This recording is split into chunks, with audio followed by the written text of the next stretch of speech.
Gbillah, representing Gwe East, Gwe West Federal Constituency of Benue State. I want to support this motion and provide further clarification to the House about the fact that there's already an existing scheme that was postulated by the WHO and adopted by the Ministry of Health called the Midwife Scheme, which is under the National Primary Health Care Development Agency. And the scheme involves the use of midwives after graduation to go into the hinterlands and provide the skilled maternal and infant care to the women for free.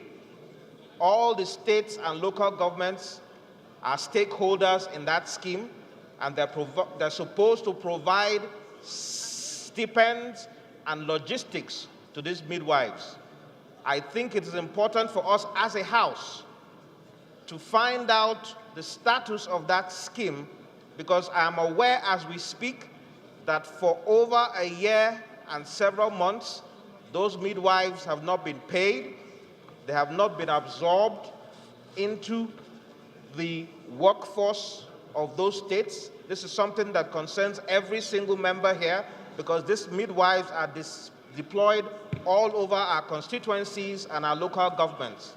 So, Mr. Speaker, I want to crave your indulgence and indulgence of this Honorable House to propose an amendment to this motion.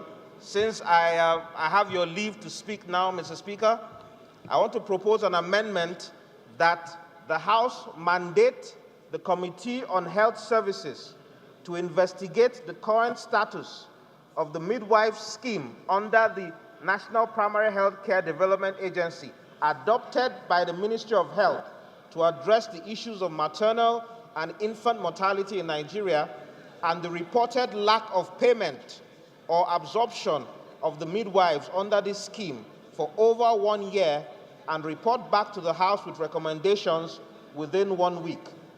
I so propose, Mr. Speaker. Thank you. Honorable Adedoyin. Thank you, Mr. Speaker.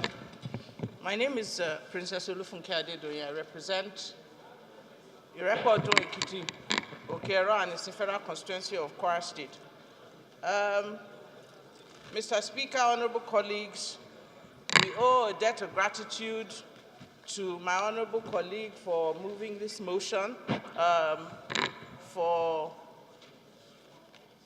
would like to add to her submission.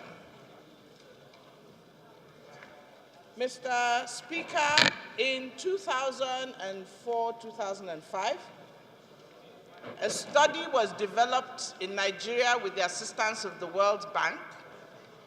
It was called the Presidential Initiative on Health MDGs. Under that presidential initiative were a number of landmark suggestions and resolutions, particularly on the role of traditional birth attendants, the expansion of community health centers, and so on and so forth, to reduce both maternal and child mortality.